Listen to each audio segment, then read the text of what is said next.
Hello everyone, आज का जो टॉपिक है that is laws of chemical combination और इसमें हम लोग पढ़ेंगे कि जो एलिमेंट होता है वो किस तरीके से कंबाइन होके क्या बना रहा है, कंपाउंड बना रहा है। और इस लॉज ऑफ केमिकल कॉम्बिनेशन में हमें टोटली 5 लॉज पढ़ने हैं। कितने? 5। तो इसमें जो सबसे पहला लॉ आता है that is law of conservation of mass. और law of conservation of mass हमें किसने दिया था? एंटोनी लेवोजियर ने ये मास दिया था। दूसरी चीज इन्होंने कहा there is no net change in mass during the process. मतलब रिएक्टेंट से जब प्रोडक्ट बनता है तो उस समय उसके मास में कोई भी चेंज नहीं आएगा, which means mass remain conserved. और अगर मैं इसको किसी अदर लैंग्वेज में कहूँ या अदर स्टेटमेंट में कहूँ तो मैं ये कहूँगी मास can neither be created nor be destroy. Suppose अगर मैं एक एग्जांपल लूँ, एक रिएक्शन है C+O2 गिव CO2। तो कार्बन का जो एटॉमिक मास होता है वो कितना होता है? 12 ग्राम। ऑक्सीजन के एक एटम का मास होता है 16, तो दो का कितना हो जाएगा? 32। और CO2 का ओवरऑल जो मॉलिक्यूलर मास होगा वो कितना होगा? 12 + 32 which is comes out to be 44 gram. मतलब रिएक्टेंट के मास का सम कितना आ रहा है? 44। और प्रोडक्ट का भी कितना आ रहा है? 44। तो law of conservation of mass क्या कहता है कि sum of mass of reactant equals to sum of mass of product. Clear है? Coming to the next law जो है आपका लॉ ऑफ डेफिनेट प्रोपोर्शन। और लॉ ऑफ डेफिनेट प्रोपोर्शन किसने दिया था? ये दिया था जोसेफ प्राउस्ट ने। इन्होंने क्या कहा? इन्होंने कहा chemical compound will always have the same proportion of each element by weight irrespective of source। इन्होंने कहा कि जो भी केमिकल कंपाउंड होता है, ठीक है, उनके जो एलिमेंट्स होते हैं उनका प्रोपोर्शन हमेशा सेम रहेगा।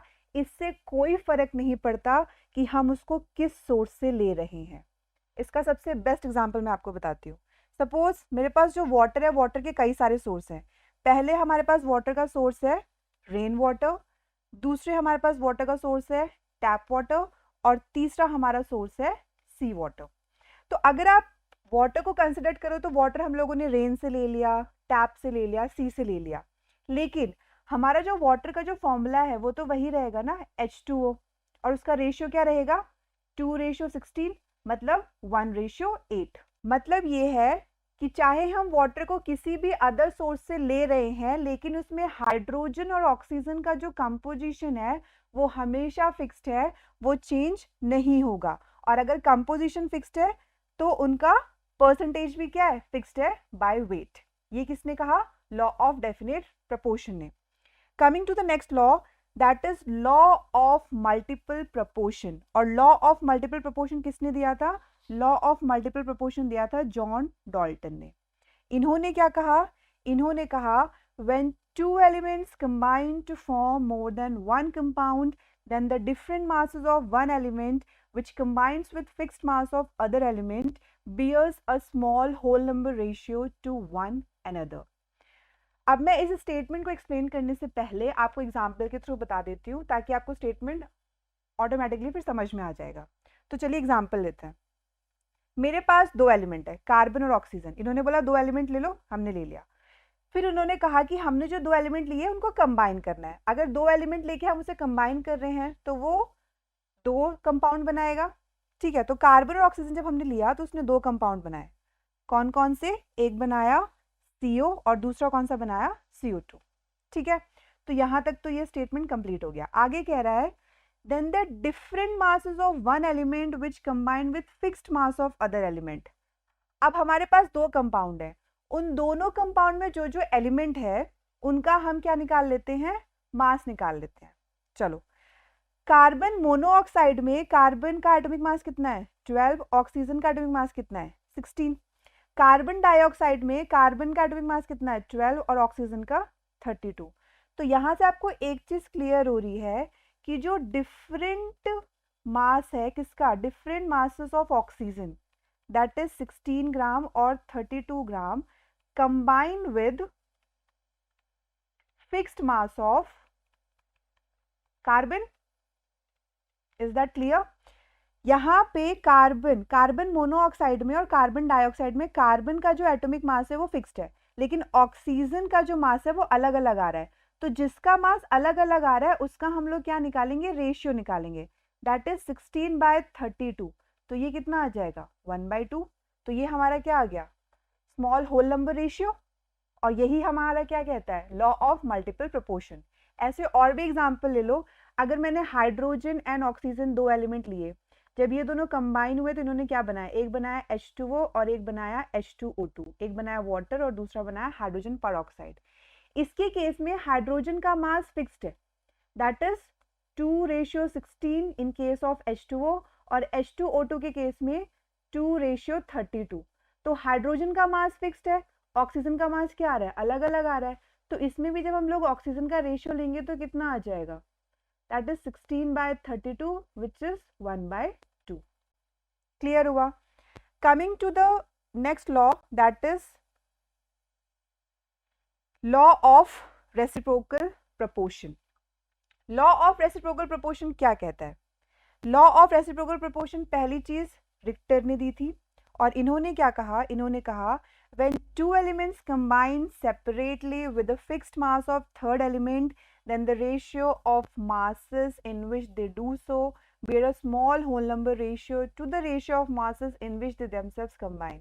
सब लोग मुझसे कहेंगे मैम ये डेफिनेशन बहुत कंफ्यूजन क्रिएट कर रहा है। आई अग्री, बट एक चीज याद रखना, जब दो एलिमेंट कंबाइन होते हैं, जब दो एलिमेंट कंबाइन होते हैं तो लॉ ऑफ मल्टीपल प्रोपोर्शन, ये शॉर्ट फॉर्म है, एमपी का मतलब मेंबर ऑफ पार्लियामेंट नहीं है, यहाँ पे मल्टीपल प्रोपोर्शन की बात की जा रही है, ठीक है। और जब तीन एलिमेंट कंबाइन होते हैं तब हम कहते हैं law of reciprocal proportion. MP मतलब मल्टीपल प्रोपोर्शन, आरपी मतलब रेसिप्रोकल प्रोपोर्शन, ठीक है। अब इसे एग्जांपल के थ्रू एक्सप्लेन करते हैं। मेरे पास तीन एलिमेंट है, इसने बोला कि दो एलिमेंट जो है वो कंबाइन हो रहे हैं सेपरेटली। कार्बन और सल्फर वो दो एलिमेंट हैं जो सेपरेटली कंबाइन हो रहे हैं, जिसमें ऑक्सीजन का जो मास है वो क्या है, फिक्स्ड है। क्लियर हुआ।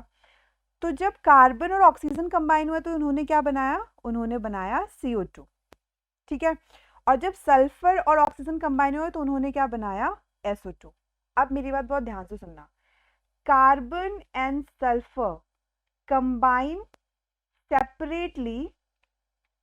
separately with a fixed mass of oxygen, is that clear?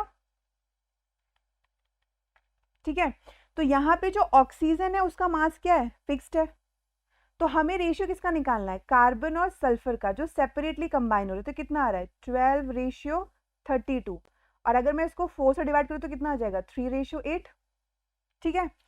फिर जब कार्बन और सल्फर एक दूसरे से कंबाइन हो रहे हैं तो वो क्या बना रहे हैं, कार्बन डाइसल्फाइड।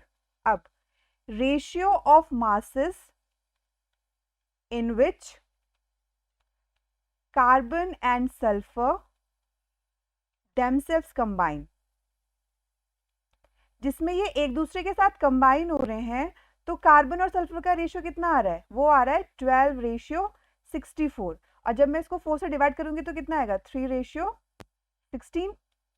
कहने का मतलब है जब कार्बन सल्फर सेपरेटली कंबाइन हुए तो उनका रेशियो कितना आया 3:8, और कार्बन और सल्फर जब आपस में कंबाइन हुए तो उनका रेशियो कितना आया 3:16। फिर जब हम इनका फर्दर रेशियो निकालेंगे तो वो कितना आएगा 3/8 और 3/16, which is comes out to be 2/1। तो ये भी हमारा क्या आ गया, simple whole number ratio. Is that clear. Coming to the last law which is Gay-Lussac law. तो गे-लुसाक लॉ हमें किसने दिया था, गे-लुसाक लॉ हमें दिया था जोसेफ लुइस गे-लुसाक ने। इन्होंने कहा when gases react they do so in volume which bear a simple whole number ratio to one another and to the volume of product formed if gaseous। पहली चीज, ये जो गे-लुसाक लॉ है इसमें हमें रिएक्टेंट हो या प्रोडक्ट हो, दोनों किस फॉर्म में होनी चाहिए, गैसेस फॉर्म में होनी चाहिए, ठीक है। तो वो जिस भी फॉर्म में रिएक्ट करेंगे वो हमें क्या देंगे, सिंपल होल नंबर रेशियो देंगे in the form of volume also. Explain करती हूँ with the help of reaction.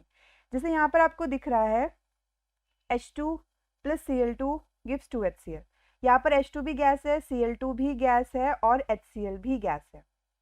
अब H2 के आगे जो नंबर होता है, मान लो इसके आगे नंबर क्या है, कुछ लिखा ही नहीं तो हम इसको 1 मान लेंगे। Cl2 के आगे भी कोई नंबर नहीं है तो हम इसको 1 मान लेंगे, और HCl के आगे नंबर कितना है 2, तो यहाँ तो लिखा हुआ है। तो ये जो 1 है और ये जो 2 है, इसी को हम लोग क्या कहते हैं, इसी को हम लोग कहते हैं स्टोकियोमेट्रिक कोफिशिएंट। मतलब रिएक्शन बैलेंस करने के टाइम हमें जो नंबर्स मिलते हैं रिएक्टेंट या प्रोडक्ट के आगे, उन्हीं को हम क्या कहते हैं, स्टोकियोमेट्रिक कोफिशिएंट कहते हैं।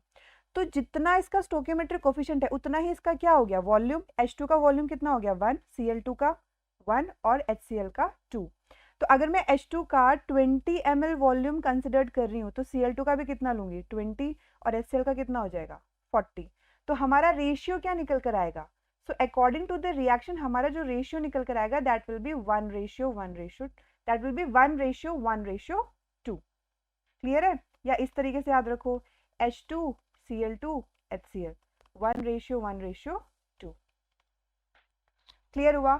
सो class, this is all about laws of chemical combination. लेकिन अगर आपको इस लेक्चर से रिलेटेड फर्दर कोई डाउट हो रहा है ड्यूरिंग दिस सेशन तो आप कमेंट कर सकते हैं।